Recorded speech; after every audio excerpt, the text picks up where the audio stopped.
ಪ್ರವಾಸಕ್ಕೆ ಹೋಗಿದ್ದಂತಹ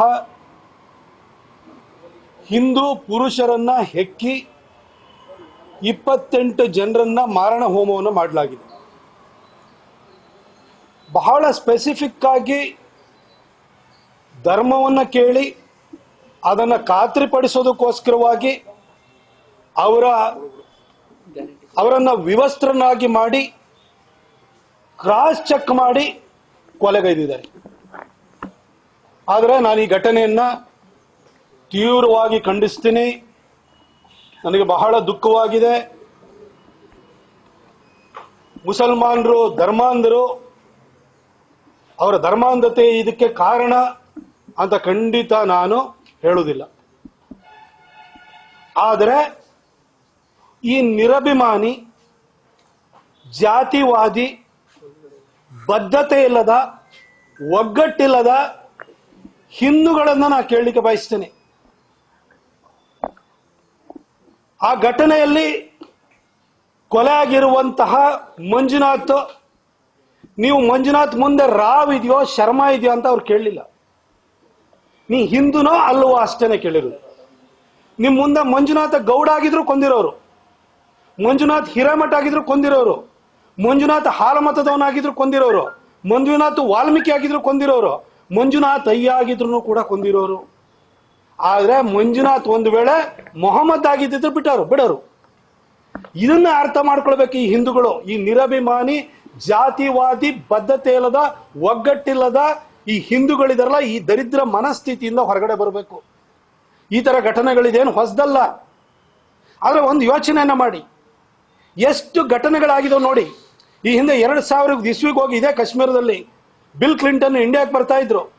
ಆ ಸಂದರ್ಭದಲ್ಲಿ ಚಾಟಿ ಸಿಂಗ್ಪುರ್ ಅಂತ ಹೇಳಿ ಅಲ್ಲಿ ಆ ಜಾಗದಲ್ಲಿ ಸಿಖ್ಖರನ್ನ ಹೆಕ್ಕಿ 35 ಜನರನ್ನ ಕೊಂದಾಕಿದ್ರು. ಅದಾದ ನಂತರ ಸರಣಿ ಬಾಂಬ್ ಬ್ಲಾಸ್ಟ್ಗಳಾದವು, ಈ ರೀತಿ ಕೊಲೆಗಳಾದವು. ಅದರಲ್ಲಿ ಬೆಂಗಳೂರಿನಲ್ಲಿ ಮಲ್ಲೇಶ್ವರಂನಲ್ಲಿ ಬಿಜೆಪಿ ಆಫೀಸ್ ಎದುರುಗಡೆ ನಡೆದಿದ್ದಿರ್ಬೋದು, ಚಿನ್ನಸ್ವಾಮಿ ಸ್ಟೇಡಿಯಂ ಅಲ್ಲಿ ಬಾಂಬ್ ಬ್ಲಾಸ್ಟ್ ಆಗಿದ್ದಿರ್ಬೋದು, ಸೂರತ್ನಲ್ಲಿ ಬಾಂಬ್ ಬ್ಲಾಸ್ಟ್ ಆಗಿದ್ದಿರ್ಬೋದು, ಜರ್ಮನ್ ಬೇಕರಿ ಎದುರು ಪುಣಾದಲ್ಲಿ ಆಗಿದ್ದ ಬಾಂಬ್ ಬ್ಲಾಸ್ಟ್ ಇರ್ಬೋದು, ಮುಂಬೈ ಅಟ್ಯಾಕ್ ಇರ್ಬೋದು, ಅಥವಾ ನಿಮಗೆ ಲುಂಬಿನಿ ಗಾರ್ಡನ್ ನಲ್ಲಿ ನಡೆದಂತ ಅಟ್ಯಾಕ್ ಇರ್ಬೋದು. 2005ರಲ್ಲಿ ದೀಪಾವಳಿ ಹಿಂದಿನ ದಿನ ಪಟಾಕಿ ವಸ್ತುಗಳನ್ನ ಖರೀದಿ ಮಾಡ್ಲಿಕ್ಕೆ ಹೋದಂತ ಸಂದರ್ಭದಲ್ಲಿ ಹಿಂದೂಗಳನ್ನ ಟಾರ್ಗೆಟ್ ಮಾಡಿಕೊಂಡು ಡೆಲ್ಲಿನಲ್ಲಿ ಸಾಯಿಸಿದ್ದಿರ್ಬೋದು. ಈ ಎಲ್ಲ ಘಟನೆಗಳ ಜೊತೆಗೆ ಅದು ಪಠಾನ್ಕೋಟ್ ಅಟ್ಯಾಕ್ ಆಗಿರ್ಬೋದು, ಪುಲ್ವಾಮಾ ಅಟ್ಯಾಕ್ ಆಗಿರ್ಬೋದು, ಈಗಿನ ಪಹಲ್ಗಾಮ್ ಅಟ್ಯಾಕ್ ಆಗಿರ್ಬೋದು. ಇಷ್ಟು ಘಟನೆಗಳನ್ನ ನೋಡಿ ಮುಸಲ್ಮಾನರ ಮನಸ್ಥಿತಿ ಏನ್ ಕಾಣಿಸ್ತಾ ಇದೆ. ಇದು ಬರೀ ಪಾಕಿಸ್ತಾನದವ್ರ ಬಗ್ಗೆ ಯೋಚನೆ ಮಾಡಬೇಡಿ, ಇಲ್ಲಿ ಒಳಗಿರೋರ ಬಗ್ಗೆ ಯೋಚನೆ ಮಾಡಿ. ಇಷ್ಟು ಘಟನೆಗಳಿಗೆ, ಈ ದೇಶದ ಒಳಗಡೆ ಇರುವಂತ ಘಟನೆಗಳಿಗೆ ಯಾರ ಸಹಕಾರ ಇಲ್ದಲೆ ಈ ಘಟನೆಗಳು ನಡೀಲಿಕ್ಕೆ ಸಾಧ್ಯವಾಗುತ್ತಾ? Local support ಇಲ್ದಲೆ? ಆದ್ರೂ ಯೋಚನೆ ಮಾಡಿ, ಇಷ್ಟು ಘಟನೆಗಳು, ಸರಣಿ ಘಟನೆಗಳು ನಡೀತಲ್ಲ. ಒಬ್ಬ ಮುಸಲ್ಮಾನ ಸಮುದಾಯದ ಬಿಕಾರಿಯಿಂದ ಡೆಲ್ಲಿ ಜಾಮಾ ಮಸೀದಿ ಬುಕಾರಿವರೆಗೂ, ಒಬ್ಬ ಮುಲ್ಲಾನಿಂದ, ಮೌಲ್ವಿಯಿಂದ ಇಮಾಮು ಮೌಲಾನವರೆಗೂ ಯಾರಾದ್ರೂ ಕೂಡ ಇದನ್ನ ಖಂಡಿಸಿರುವಂತದ್ದು ನೋಡಿದಿರಾ? ಒಂದು ಫತ್ವಾ ಹೊರಡಿಸಿರುವಂತದನ್ನು ನೋಡಿದಿರಾ? ಹಾಗಾದ್ರೆ ಈ ಮುಸ್ಲಿಂ ಮನಸ್ಥಿತಿ ಏನ್ ತೋರಿಸುತ್ತೆ? ಇದಿನ್ನೂ ಅರ್ಥ ಆಗಿಲ್ವಾ?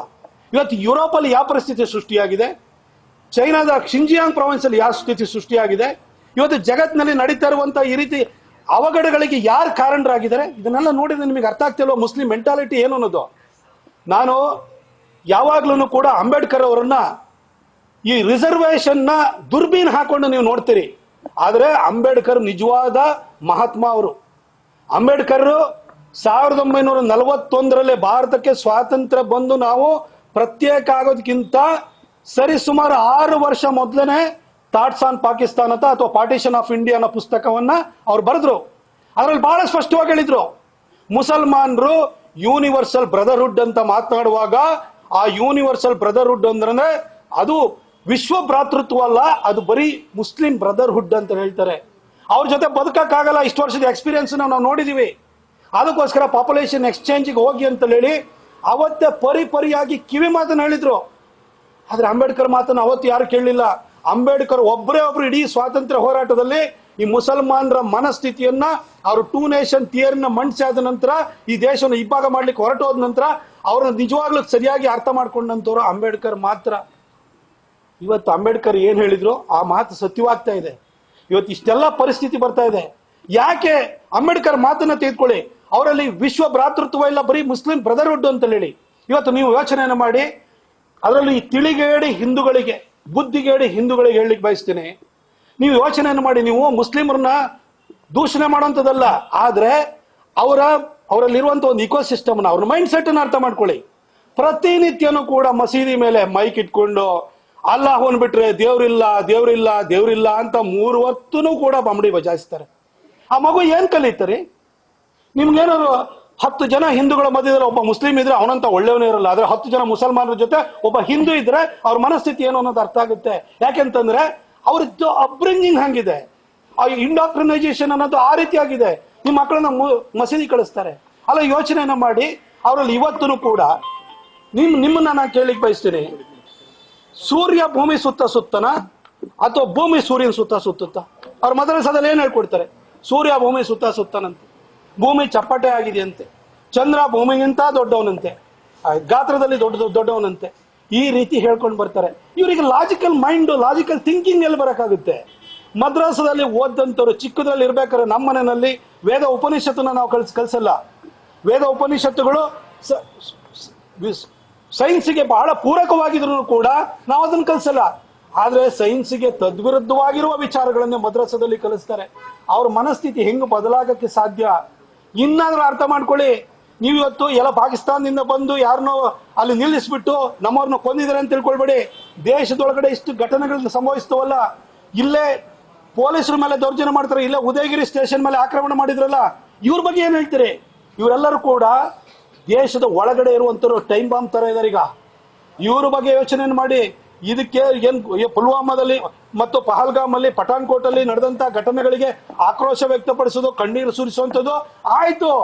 ಅದರಿಂದ ಏನಾದ್ರು ಆಗ್ತಿದ್ಯಾ? ಏನಾದ್ರು ಬುದ್ಧಿ ಕಲ್ತ್ಕೊಳ್ತಿದ್ರ ಹಿಂದೂಗಳು? ಇವತ್ತವರೆಗೂ ಬುದ್ಧಿ ಬಂದಿಲ್ಲ. ಇವತ್ತವರೆಗೂ ಜಾತಿ ಅಂತ ಹೊಡೆದಾಡ್ತಾನೆ ಇದ್ರಿ. ಎಲ್ಲಿವರೆಗೂ ಈ ಜಾತಿ ಅಂತ ಹೊಡೆದಾಡ್ಕೊಳ್ಳುವಂತ ಹಿಂದೂಗಳು ಇರ್ತಾರೋ, ಒಗ್ಗಟ್ಟಿರಲು, ಅಲ್ಲಿವರೆಗೂ ಕೂಡ ಪಹಲ್ಗಾಮ್ನಂತಹ ಘಟನೆಗಳು ಸಂಭವಿಸ್ತಾನೆ ಇರ್ತವೆ. ಹಿಂದೂಗಳು ದೊಡ್ಡ ಬೆಲೆಯನ್ನು ತೆರಬೇಕಾದಂತಹ ಪರಿಸ್ಥಿತಿ ಮುಂದಿನ ದಿನಗಳಲ್ಲೂ ಸೃಷ್ಟಿಯಾಗುತ್ತೆ.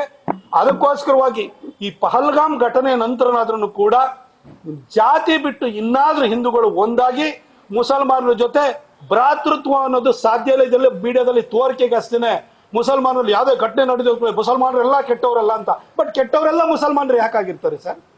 ಯಾವ ಕಾರಣಕ್ಕೋಸ್ಕರವಾಗಿ ಅವ್ರನ್ನ ಹೆಕ್ಕಿ ಹೊಡೆದ್ರೆ? ನಾನ್ ಕೇಳಲಿಕ್ಕೆ ಬಯಸ್ತೀನಿ, ಮತ್ತೊಂದ್ಸರಿ ಕೇಳಲಿಕ್ಕೆ ಬಯಸ್ತೀನಿ. ಒಬ್ಬ ಬಿಕಾರಿಯಿಂದ ಬುಕಾರಿವರೆಗೂ ನಿಮ್ಮ ಫೇಸ್ಬುಕ್ ಪೇಜ್ ಇರ್ಬೋದು, ಇನ್ಸ್ಟಾಗ್ರಾಮ್ ಪೇಜ್ ಇರ್ಬೋದು, ಟ್ವಿಟರ್ ಪೇಜ್ ಇರ್ಬೋದು, ಎಲ್ಲಾದ್ರೂ ಕೂಡ ಒಬ್ಬರಾದ್ರೂ ನೀವು ಖಂಡಿಸ್ತೀರೇನ್ರಿ? ಒಬ್ಬರಾದ್ರೂ ಫತ್ವಾ ಹೊರಡಿಸ್ತೀರೇನ್ರಿ? ಇದು ನಮ್ಮ ಧರ್ಮಕ್ಕೆ ವಿರೋಧ ಅಂತ ನೀವು ಯಾವ ತರ ಹೇಳ್ತೀರೇನ್ರಿ? ಒಬ್ಬರಾದ್ರೂ ಎಷ್ಟು ಜನ ಹೇಳಿದ್ರಲ್ಲಿ? ನಿಮ್ಮ ಮಧ್ಯದಲ್ಲಿರುವಂತ ನಿಮ್ಮ ಸ್ನೇಹಿತರನ್ನ ಕೇಳಿ, ಅವ್ರು ಯಾವ ತರ ಕಣ್ಣೀರು ಹಾಕ್ತಾ ಇದಾರ? ಈ ತರ ಮನಸ್ಥಿತಿನೇ ಅವರಲ್ಲಿ ಬರಲ್ಲ. ಇದು ಅವರಲ್ಲಿ ಒಬ್ಬ ಹ್ಯುಮ್ಯಾನಿಟಿ ಅನ್ನೋದೇ ಇಲ್ಲ ಅನ್ನೋ ರೀತಿಯಲ್ಲಿ ಅವ್ರು ವರ್ತಿಸ್ತಾ ಇದ್ದಾರೆ. ಹಾಗಿರ್ಬೇಕಾದ್ರೆ ಹಿಂದೂಗಳು ಇನ್ನಾದ್ರೂ ಎಚ್ಚೆತ್ಕೊಳ್ಬೇಕು. ಇದು ಇರೋದೇ ಒಂದು ದೇಶ. ನೀವೇನು ಯುರೋಪಿಗೆ ಹೋಗ್ತೀರಿ ಅಂದ್ರೆ ಯುರೋಪ್ ಪರಿಸ್ಥಿತಿ ಇನ್ನು ಹೀನಾಯವಾಗಿ ಹೋಗಿದೆ. ಅಮೆರಿಕದಲ್ಲಿ ನಿಮ್ಮನ್ನು ಒಳಗಡೆ ಬಿಟ್ಕೊಳ್ಳಲ್ಲ. ಪಕ್ಕದಲ್ಲಿ ಇದ್ದಂತ ನೇಪಾಳ ಒಂದು ಹಿಂದೂ ಕಂಟ್ರಿ ಇತ್ತು, ಅದನ್ನು ಅಲ್ಲಿ ಹಿಂದೂಗಳೇ ಮೂರ್ಖ ಹಿಂದೂಗಳೇ ಮುಗಿಸ್ಬಿಟ್ರು ಅದನ್ನ. ಪಕ್ಕದಲ್ಲಿರುವಂತ ಬಾಂಗ್ಲಾದೇಶದ ಪರಿಸ್ಥಿತಿ ಏನಾಗಿದೆ ಅಂತ ನೋಡಿ. ಇವತ್ತು ಬಾಂಗ್ಲಾದೇಶದಲ್ಲಿ ಅಲ್ಲಿನ ಮೊಹಮ್ಮದ್ ಯೂನುಸ್ ಪ್ರಧಾನಿಯಾಗಿ ಕೈಗೊಂಬೆ ಆಗಿ ಬಂದಾದ ನಂತರ ಹಿಂದೂಗಳ ಮೇಲೆ ಸತತವಾಗಿ ಆಕ್ರಮಣ ನಡೀತು. ಆದ್ರೆ ನಮ್ಮ ಕರ್ನಾಟಕದ ಒಬ್ಬ ರಾಜಕಾರಣಿ ಡಿ ಕೆ ಶಿವಕುಮಾರ್ ಅವರು ಮೊಹಮ್ಮದ್ ಯೂನುಸ್ ನನಗೆ ಆದರ್ಶ ಅಂತ ಹೇಳಿಕ್ ಹೋಗ್ತಾರೆ. ಅಂದ್ರೆ ಹಿಂದೂಗಳನ್ನ ಕೊಲೆ ಮಾಡುವಂತ ವ್ಯಕ್ತಿ, ಹಿಂದೂಗಳ ಮೇಲೆ ದೌರ್ಜನ್ಯ ಮಾಡುವಂತ ವ್ಯಕ್ತಿ ನನಗೆ ಆದರ್ಶ ಅಂತ ಹೇಳ್ತಾರೆ. ಇದರಿಂದ ಕಾಂಗ್ರೆಸ್ಸಿನ ಮನಸ್ಥಿತಿ ಅರ್ಥ ಆಗುತ್ತೆ. ದಯವಿಟ್ಟು ಹಿಂದೂಗಳೇ ಇನ್ನಾದ್ರೂ ಎಚ್ಚೆತ್ಕೊಳ್ಳಿ ಅಂತ ಹೇಳಿ ನಾ ಕೇಳ್ಕೊಳ್ತೀನಿ. ಕಳೆದ 25 ವರ್ಷಗಳಿಂದ ಒಬ್ಬ ಪತ್ರಕರ್ತನಾಗಿ, ಒಬ್ಬ ಸಂಸದನಾಗಿ, ಬಿಜೆಪಿಯ ಕಾರ್ಯಕರ್ತನಾಗಿ ಪರಿಪರಿಯಾಗಿ ಬಿಡಿಸಿ ಹೇಳ್ತಾ ಬಂದಿದ್ದೀನಿ. ಅಂಬೇಡ್ಕರ್ ಅಂತಹ ಮಹಾನುಭಾವ 1941ರಲ್ಲೇ ಹೇಳಿದ್ರು. ಇನ್ನೂ ನಿಮ್ಗೆ ಅರ್ಥ ಆಗ್ಲಿಲ್ಲ ಅಂತ ಹೇಳಿದ್ರೆ ಇನ್ನೇನು ಮಾಡಕ್ಕಾಗಲ್ಲ. ನಾಶವನ್ನ ಎದುರು ನೋಡ್ಕೊಂಡು ಕೂತ್ಕೊಳ್ಬೇಕಾಗುತ್ತೆ. ಈಗ ಇಲ್ಲ ಉದಯಗಿರಿನಲ್ಲಿ ಪೊಲೀಸ್ ಠಾಣೆ ಮೇಲೆ ದಾಳಿ ಆಯ್ತು. ಆ ಮುಲ್ಲುನ್ಗೆ ಪ್ರೊವೋಕೇಟಿವ್ ಸ್ಪೀಚ್ ಕೊಟ್ಟಲ್ಲ, ಅವನಿಗೆ ಸಾಥ್ ಕೊಟ್ಟಿರೋರು ಯಾರು? ಸ್ಥಳೀಯ ಮುಸಲ್ಮಾನರೇ ಅಲ್ವಾ? ಮಲ್ಲೇಶ್ವರಂನಲ್ಲಿ ಅಥವಾ ಚಿನ್ನಸ್ವಾಮಿ ಸ್ಟೇಡಿಯಂನಲ್ಲಿ ಬಾಂಬ್ ಬ್ಲಾಸ್ಟ್ ಆಯ್ತು. ಸ್ಥಳೀಯರ ಸಪೋರ್ಟ್ ಇಲ್ಲದೆ ಬರಕಾಗುತ್ತೆ? ಎಲ್ಲ ಪಾಕಿಸ್ತಾನದವನು ಇಲ್ಲಿಗೆ ಬಂದ್ಬಿಟ್ಟು ಇಲ್ಲಿ ರೆಕಿಂಗ್ ಮಾಡ್ಕೊಂಡು ಇಲ್ಲಿನ ಸ್ಥಳ, ಇಲ್ಲಿನ ಒಂದು ಭೌಗೋಳಿಕ ಹಿನ್ನೆಲೆಯನ್ನು ತಿಳ್ಕೊಂಡು ಅವನು ಅಟ್ಯಾಕ್ ಮಾಡಕ್ಕಾಗ? ಅಥವಾ ನೀವು ಪುಲ್ವಾಮಾ ಅಟ್ಯಾಕ್ ಅನ್ನ ತಗೊಳ್ಳಿ, ಬಾಲಾಕೋಟ್ ಅಟ್ಯಾಕ್ ಅನ್ನ ತಗೊಳ್ಳಿ, ಅಥವಾ ನಿಮಗೆ ಡೆಲ್ಲಿನಲ್ಲಿ ಬಾಂಬ್ ಬ್ಲಾಸ್ಟ್ ಆಗಿದ್ ನೋಡಿ, ಮುಂಬೈ ಅಟ್ಯಾಕ್ ನೋಡಿ, ಲೋಕಲ್ ಸಪೋರ್ಟ್ ಇಲ್ದಲೆ ಮಾಡ್ಲಿಕ್ಕೆ ಸಾಧ್ಯ ಇದೆಯಾ? ಯಾಕೆ ಅಂತ ಹೇಳಿ ಲೋಕಲ್ ಸಪೋರ್ಟ್ ಈ ಮುಸಲ್ಮಾನರೇ ಕೊಡ್ತಾ ಇರುವಂತದ್ದು. ಯಾಕೆಂತಂದ್ರೆ ಇವತ್ತು ನೀವು ನೋಡಿ, ನಮಗೆ ಜನ್ಮಭೂಮಿ ಇದೆ, ಪವಿತ್ರ ಭೂಮಿನೂ ಇದೆ. ಆದ್ರೆ ಮುಸಲ್ಮಾನರಿಗೆ ಜನ್ಮಭೂಮಿ ಇದೆ ಆದ್ರೂ ಕೂಡ ಪವಿತ್ರ ಭೂಮಿ ಅವರಿಗೆ ಮೆಕ್ಕಾ ಮದೀನಾ ಆಗಿದೆ. ಎಲ್ಲೋ ನಡೆದಂತ ಘಟನೆಗಳಿಗೆ ಆಟಮನ್ ಟರ್ಕ್ಸ್ ಅಲ್ಲಿ ಹೋದಾಗ ಕ್ಯಾಲಿಫೆಟ್ ನ ಕೆಳಗಡೆ ಹಾಕಿದ ಕೂಡಲೇ ಭಾರತದಲ್ಲಿ ದೊಂಬಿ ಇಳಿಸ್ತಾರೆ. 1979ರಲ್ಲಿ ಅಲ್-ಅಕ್ಸಾ ಮಸೀದಿ ಇಸ್ರೇಲ್ ನಲ್ಲಿ ನರಸಮ ಆಗಿದೆ ಅಂತ ಹೇಳ್ಬಿಟ್ಟು ಗುಜರಾತ್ ನಲ್ಲಿ ದಾಳಿ ಮಾಡ್ತಾರೆ. ಎಲ್ಲೋ ನಡೆದ ಘಟನೆಗಳಿಗೆ ಇಲ್ಲಿ ಪ್ರೊಟೆಸ್ಟ್ ಮಾಡ್ತಾರೆ. ಅದು ಯೋಚನೆ ಮಾಡಿ, ಯಾವ ವಕ್ಫ್ ಏನ್ ಮುಸಲ್ಮಾನರ ಆಸ್ತಿನ ಯಾರು ಕಿತ್ಕೊಳಕ್ ಹೋಗಿರ್ಲಿಲ್ಲ, ಮುಸಲ್ಮಾನರಿಗೆ ಕೊಡಬೇಕು ಅಂತ ಕೇಂದ್ರ ಸರ್ಕಾರ ಒಳ್ಳೆ ಉದ್ದೇಶದಿಂದ ಆ ಒಂದು ಕಾಯ್ದೆನ ತರಕ್ ಹೋದ್ರೆ ಒಬ್ಬ ಸಾಮಾನ್ಯ ಬಿಕಾರಿ ಮುಸಲ್ಮಾನಿಂದ ಬುಕಾರಿವರೆಗೂ ಎದ್ದು ಕೂತ್ಕೊಂಡ್ಬಿಟ್ಟು ಇದು ಮುಸಲ್ಮಾನರ ಆಸ್ತಿ ಕಿತ್ಕೊಳಕ್ ಹೋಗ್ತಿದ್ದಾರೆ, ನಮ್ಮ ಧರ್ಮದೊಳಗೆ ಇಂಟರ್ಫಿಯರ್ ಆಗಕ್ ಹೋಗ್ತಾ ಇದಾರೆ ಅಂತ ಹೇಳಿ ಗಲ್ಲಿಂದ ಗಿಲ್ಲಿವರೆಗೂ ಪ್ರೊಟೆಸ್ಟ್ ಆಗುತ್ತಲ್ರಿ. ಇಷ್ಟು ಒಗ್ಗಟ್ಟಿದೆ ಅವರಲ್ಲಿ, ಇಷ್ಟು ಅವರಲ್ಲಿ ಧಾರ್ಮಿಕವಾದಂತ ಬದ್ಧತೆ ಇದೆ. ಇಂಥವರ ಜೊತೆ ನೀವು ಸಹಬಾಳ್ವೆನ ನಡೆಸಕ್ಕಾಗುತ್ತಾ? ಅದನ್ನೇ ಅಂಬೇಡ್ಕರ್ ಹೇಳಿದ್ದು, ಪಾಪ್ಯುಲೇಷನ್ ಎಕ್ಸ್ಚೇಂಜ್ ಹೋಗಿ ಅಂತ ಕಿವಿ ಮಾತನ್ನು ಹೇಳಿದ್ರು, ಆದ್ರೂ ಅರ್ಥ ಆಗ್ಲಿಲ್ಲ. ಆದ್ರೆ ಅವ್ರನ್ನ ಮಹಾತ್ಮ ಮಾಡ್ಲ, ಯಾರನ್ನೂ ಮಹಾತ್ಮ ಮಾಡ್ಕೊಂಡು ಕೂತಿದ್ವಿ ನಾವು. ಅಲ್ಲ, ಈಗ ಒಂದು ಯೋಚನೆ ಮಾಡಿ, ಮೊನ್ನೆ ಓಂ ಪ್ರಕಾಶ್ ಡಿ.ಜಿ ಅವ್ರ ಮನೆಯಲ್ಲಿ ಅವರ ಹತ್ಯೆ ಆಯ್ತು. ಹತ್ಯೆ ಆದಾಗ ಕೆಲವು ರೆಲೆವೆಂಟ್ ಕ್ವಶನ್ ಕೇಳಿದ್ರು, ಇದರಲ್ಲಿ ಪೊಲೀಸ್ ಇಲಾಖೆ ಕ್ರಮ ತಗೊಳ್ಬಹುದಿತ್ತು ಅಂತ ಹೇಳಿ. ಅದ್ರ ಹಿನ್ನೆಲೆ ಯಾಕೆ ಅಂತ ಹೇಳಿದ್ರೆ ವಾಟ್ಸ್ಆಪ್ ಗ್ರೂಪ್ ನಲ್ಲಿ ಆಕೆ ಮೆಸೇಜ್ ಹಾಕಿದ್ವಿ ಎಲ್ಲ ಹೌದು. ಆದ್ರೆ ಕಾಂಗ್ರೆಸ್ನವ್ರು ಏನಂತ ಹೇಳಿದ್ರು, ಮನೆಯಲ್ಲಿ ಹೆಂಡತಿನೇ ಚುಚ್ಚಿದ್ರೆ, ಮನೆ ಒಳಗಡೆ ಹೆಂಡತಿನೇ ವಿರುದ್ಧವಾದ್ರೆ ಏನ್ ಮಾಡಕ್ಕಾಗತ್ತೆ ಅಂತ. ಇವ್ರು ಯಾರು ಇರಲಿಲ್ಲ. ಈಗ ಈ ಭಯೋತ್ಪಾದಕರಿಗೆ ಸಪೋರ್ಟ್ ಕೊಡ್ತಾ ಇರೋರು, ಅವರಿಗೆ ಲಾಜಿಸ್ಟಿಕ್ ಸಪೋರ್ಟ್ ಕೊಡ್ತಾ ಇರೋರು ಯಾರು? ಮನೆ ಒಳಗಡೆನೆ ಇರುವಂತವ್ರು. ಅದನ್ನ ಅರ್ಥ ಮಾಡ್ಕೊಳ್ಳಿ. ಇದು ಭದ್ರತಾ ವೈಫಲ್ಯವಲ್ಲ. ಮನೆ ಒಳಗಡೆ ಇರುವಂತವ್ರೆ ಪಾಕಿಸ್ತಾನದವರಿಗೆ ಅಥವಾ ಈ ತರ ಭಯೋತ್ಪಾದಕ ಚಟುವಟಿಕೆ ಮಾಡೋರಿಗೆ ಸಹಕಾರನ ಕೊಟ್ರೆ, ಮಸೀದಿಗಳನ್ನ ಸ್ಲೀಪರ್ ಸೆಲ್ಗಳು ಮಾಡಿದ್ರೆ ಯಾರು ಏನ್ ಮಾಡಕ್ಕಾಗುತ್ತೆ? ಯಾವ ಭದ್ರತೆ, ಯಾವ ಪೊಲೀಸ್ ಇರ್ಲಿ, ಯಾವ ಇಂಟೆಲಿಜೆನ್ಸ್ ಇರ್ಲಿ, ಯಾವ ಮಿಲಿಟರಿ ಇರ್ಲಿ, ಏನ್ ಮಾಡಕ್ಕಾಗುತ್ತೆ? ಮೋದಿ ಅವರು ಬಂದಾದ ನಂತರ ಗಡಿಗಳನ್ನ ಭದ್ರ ಮಾಡಿದ್ದಾರೆ. ಆದ್ರೆ ಗಡಿ ಒಳಗಡೆ, ದೇಶದ ಒಳಗಡೆ ಇದಾರಲ್ಲ, ಈ ಧರ್ಮಾಂಧ ಮನಸ್ಥಿತಿಗಳಿದಾವಲ್ಲ, ಈ ಒಂದ್ ನಮ್ಮನ್ನ ಹೊಡಿಬೇಕು, ಹಿಂದೂ ಧರ್ಮವನ್ನು ಮುಗಿಸ್ಬೇಕು ಅಂತ ಹೊರಟಿದಾರಲ್ಲ, ಇವ್ರ ಬಗ್ಗೆ ಏನು, ಇವ್ರ ಬಗ್ಗೆ ಏನ್ ಮಾಡ್ತೀರಿ? ಈ ಒಳಗಡೆ ಇರುವಂತ ಎನಿಮೆಗಳ ಬಗ್ಗೆ ಏನ್ ಮಾಡ್ತೀರಿ? ಕಾಶ್ಮೀರದಲ್ಲಿ ಆಗಿರುವಂತಹ ಘಟನೆಯಿಂದ ಅತಿ ಹೆಚ್ಚು ಪ್ರವಾಸೋದ್ಯಮಕ್ಕೆ ಧಕ್ಕೆ ಆಗಿರೋದು ಕಾಶ್ಮೀರದವರಿಗೆ. ಈ ರೀತಿ ಭಯೋತ್ಪಾದಕರಿಗೆ ಬೆಂಬಲ ಕೊಡೋದು ಏನು ಅವ್ರಿಗೆ ಹೇಳ್ತೀರಾ? ಕಾಶ್ಮೀರಿಗಳು ಕೆಲವರು ಏನು ಸಹಕಾರ ಕೊಡ್ತಾರೆ ಕಾಶ್ಮೀರಕ್ಕೂ ಇಸ್ಲಾಮಿಗೂ ಮುಸಲ್ಮಾನರಿಗೂ ಸಂಬಂಧನೇ ಇಲ್ಲ. ಏನ್ ಭಾರತಕ್ಕೂ ಇಸ್ಲಾಮಿಗೆ ಏನ್ರಿ ಸಂಬಂಧ? ನಿಮ್ ಪರಕೀಯ ಧರ್ಮ ನಿಮ್ದು. ನೀವು ನೆಲ ಕಂಡ್ಕೊಂಡು, ನೆಲ ಕೇಳ್ಕೊಂಡು, ಆಶ್ರಯ ಕೇಳ್ಕೊಂಡು ಬಂದಿರೋರು. ಅವರಿಗೆ ಈ ತರ ಆಶ್ರಯ ಕೇಳ್ಕೊಂಡು ಬಂದಂತ ಧರ್ಮವನ್ನ ಪಾಲಿಸುವವರಿಗೆ ಅವರಲ್ಲಿ ಇಷ್ಟು ದೊಡ್ಡ ಧರ್ಮಾಂಧತೆ ಇದೆ ಅಂತಂದ್ರೆ, ಅವರಿಗೆ ಟೂರಿಸಮ್, ಈ ತರ ಊಟ ಮಾರಾಟ ಅವ ಬಗ್ಗೆ ಯೋಚನೆ ಮಾಡಲ್ಲ. ಆ ಧರ್ಮಾಂಧತೆಯ ಅಂಧಕಾರದಲ್ಲಿರೋರಿಗೆ ಇವ್ಯಾವ ಮುಖ್ಯವಾಗುದಿಲ್ಲ. ಅವ್ರು ಸಪೋರ್ಟ್ ಮಾಡೇ ಮಾಡ್ತಾರೆ. ಅಲ್ಲಿ ಅಷ್ಟು ಜನ ಟೆರರಿಸ್ಟ್ಗಳು ಬಂದಿದ್ದಾರೆ. ಅಲ್ಲಿರುವಂತ ಟ್ಯಾಕ್ಸಿ ಡ್ರೈವರ್ಸ್ ಇರ್ಬೋದು, ಅಲ್ಲಿರುವಂತ ರೆಸಾರ್ಟ್ ಗಳನ್ನ ರನ್ ಮಾಡೋರು ಇರ್ಬೋದು. ಅವ್ರಿಗೆಲ್ಲ ಗೊತ್ತಿರಲ್ವೇನ್ರಿ ಇಲ್ಲಿ ಲೋಕಲ್ ಅಲ್ಲಿ? ಅವ್ರನ್ನ ಕೇಳ್ಕೊಂಡು ಯಾವ ದಿನ ಯಾರು ಎಷ್ಟು ಜನ ಟೂರಿಸ್ಟ್ ಬರ್ತಾರೆ, ಎಷ್ಟು ಬುಕಿಂಗ್ ಇದೆ, ಅದನ್ನ ತಿಳ್ಕೊಳ್ದಲ್ಲೇ ಇರ್ತಾರ. ಆ ಮಾಹಿತಿನ ಕೊಡದಲ್ಲೇ ಇರ್ತಾರ. ಲೋಕಲ್ ಸಪೋರ್ಟ್ ಇಲ್ದಲ್ಲ ಏನು ನಡೆಯಕ್ ಸಾಧ್ಯ ಇಲ್ಲ. ಸುಮ್ಮನೆ ಕೂತ್ಕೊಂಡ್ಬಿಟ್ಟು ಕಾಶ್ಮೀರಿಗಳೆಲ್ಲ ಅಲ್ಲಿರುವಂತ ಮುಸಲ್ಮಾನರು ಟೂರಿಸಂಗೋಸ್ಕರ ಸಪೋರ್ಟ್ ಮಾಡ್ತಾರೆ ಅನ್ನೋದಾದ್ರೆ, ಅಲ್ಲಿ ಹೋಗ್ಬಿಟ್ಟು ನಿಮಗೆ ದಲ್ಲೇಕ್ ಹತ್ರ ಹೋದ್ರೆ ಅಲ್ಲಿ ಮಸಾಲಾ ಪೂರಿ ಮಾಡೋರ್ನೇ ಬಂದು ಹೆಕ್ಕಿ ಹೊಡಿತಾರೆ. ಒಬ್ಬರಾರು ಖಂಡಿಸಿದ್ರೇನ್ರಿ? ಒಂದು ಪ್ರೊಟೆಸ್ಟ್ ಮಾರ್ಚ್ಗಳಾಗುತ್ತಾ ಅಲ್ಲಿ? ಅಲ್ಲಿ ಅವ್ರ ಮನಸ್ಥಿತಿನೇ ಬೇರೆ ಇದೆ. ಯಾವ ದೇಶದಲ್ಲಿ ನೋಡಿ, ಯುರೋಪ್ ನಲ್ಲಿ ಆಶ್ರಯ ಕೇಳ್ಕೊಂಡು ಹೋಗ್ತಾರೆ, ಕೊನೆಗೆ ಯುರೋಪಿಯನ್ಸ್ಗೆ ಹೊಡಿತಾರೆ. ಇವತ್ತು ಫ್ರಾನ್ಸ್ ಸ್ಥಿತಿ ಏನಾಗಿದೆ? ಅಲ್ಲಿರುವಂತವ್ರು ಈಗ ಮ್ಯಾಕ್ರಾನ್ಗೂ ಇನ್ನೂ ಬುದ್ಧಿ ಬಂದಿಲ್ಲ. ಅಲ್ಲಿ ಅವರು ಆಶ್ರಯ ಕೊಟ್ರು. ಆಶ್ರಯ ಕೊಟ್ಟಾದ್ಮೇಲೆ ಇವತ್ತು ಫ್ರಾನ್ಸ್ ನಲ್ಲಿ ಐಫೆಲ್ ಟವರ್ ಎದುರುಗಡೆ ಬಂದು ದನ ಕಡ್ದು ಬೇಯಿಸ್ತಾ ಇದ್ದಾರೆ. ಇದು ನೋಡ್ರೆ ಅವರಿಗೂ ಯುರೋಪಿಗೂ ಇಸ್ಲಾಮಿಗೂ ಸಂಬಂಧನೇ ಇಲ್ಲ. ಆಶ್ರಯ ಕೊಟ್ರು, ಆಶ್ರಯ ಕೊಟ್ಟವ್ರನ್ನೇ ಮುಗ್ಸಾಕ್ ಕೊಟ್ಟಿರುವಂತ ಮನಸ್ಥಿತಿ. ಇಂಥವ್ರಿಗೆ ನಿಮಗೆ ಯಾವ ವ್ಯಾಪಾರ ವಹಿವಾಟ ಯಾವ್ದು ಮುಖ್ಯವಾಗಿಲ್ಲ.